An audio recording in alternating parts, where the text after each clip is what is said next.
Hello అండి, అందరికీ నమస్తే. రేపటి నుంచి మనకి మూడం ప్రారంభమవుతుంది. అసలు మూడం అంటే ఏంటి? ఈ మూడంలో ఎలాంటి పనులు చెయ్యకూడదు, ఎలాంటి పనులు చేయాలి, ఎన్ని రోజులు మూడం ఉండబోతుంది, ఎప్పుడు పూర్తవుతుంది, ఇవన్నీ ఈ వీడియోలో క్లియర్గా తెలుసుకుందాం. సో వీడియోని ఎక్కడ స్కిప్ చేయకుండా చివరి వరకు చూడండి. మనకు రెండు మూడంలు రాబోతున్నాయండి. శుక్రమౌఢ్యమి లేదా శుక్రమూఢం, గురుమౌఢ్యమి లేదా గురుమూఢం. అసలు మూఢం అంటే ఏంటో ముందుగా తెలుసుకుందాం. తర్వాత అవి ఎప్పుడు ప్రారంభమై ఎప్పుడు ముగుస్తాయో తెలుసుకుందాం. మనకు నవగ్రహాలలో గురుడు శుక్రుడు ఉంటారు కదా, వారి బలం లేకపోతే అసలు ఏ పని జరగదు అంటారు. దేనికైనా ముందు గురువు శుక్రుడు ఏ స్థానంలో ఉన్నారో చూసి ముహూర్తాలు పెడతారు. అయితే ఈ నవగ్రహాల్లో గురుడికి శుక్రుడికి బలం అనేది తగ్గిపోతుందంట. ఈ కాలాన్నే మౌఢ్యం అంటారు. అంటే ఏ గ్రహానికైనా వాటి బలం అనేది తగ్గుతూ ఉంటుంది. కాకపోతే మన జీవితంలో గురుబలం శుక్రబలం అనేది చాలా ముఖ్యం కాబట్టి వాటికి బలం తగ్గినప్పుడు మనం ఎలాంటి శుభకార్యాలు చేయకుండా ఉంటే మంచిదన్నట్టు.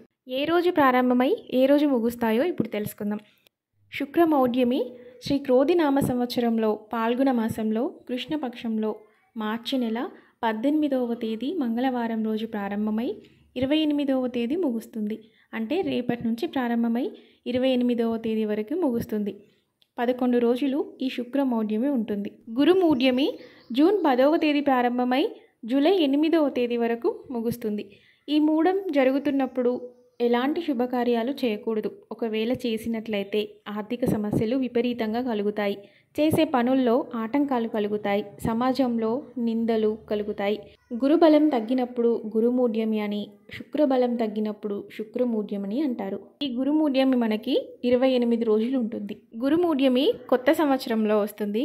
ఉగాది నుండి శ్రీ విశ్వ వసునామ సంవత్సరం ప్రారంభమవుతుంది కాబట్టి గురుమూఢ్యమి జూన్ 10వ తేదీ నుంచి అంటే కొత్త సంవత్సరంలో వస్తుంది. ఈ మూడంలో చేయకూడని పనులు ఏంటంటే వివాహాది శుభకార్యాలు చేయకూడదు. అంటే పెళ్ళికి సంబంధించిన ఏ పనులు చేయకూడదు. కొత్తగా వ్యాపారాలు మొదలు పెట్టకూడదు. చిన్నపిల్లలకు అక్షరాభ్యాసం చేయించకూడదు. పుట్టు వెంట్రుకలు తీయకూడదు. నామకరణం కూడా చేయించకూడదు. ఈ మూడంలో కొత్త వాహనాలు కొనరాదు.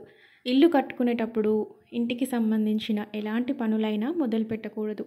అద్దె ఇంట్లోకి కూడా ఈ మూడంలో మారకూడదు. ఉపనయనం కూడా చేయొద్దు. ఇక ఈ మూడంలో కొన్ని చేయవలసిన పనులు కూడా ఉన్నవి. అవేంటో ఇప్పుడు తెలుసుకుందాం. భగవంతునికి సంబంధించిన ఏ పనులైనా చేయొచ్చు. అంటే తీర్థయాత్రలకు వెళ్ళొచ్చు, దేవాలయాల్లో అన్నప్రసాదం పెట్టొచ్చు, ఉత్సవాలు చేపించవచ్చు.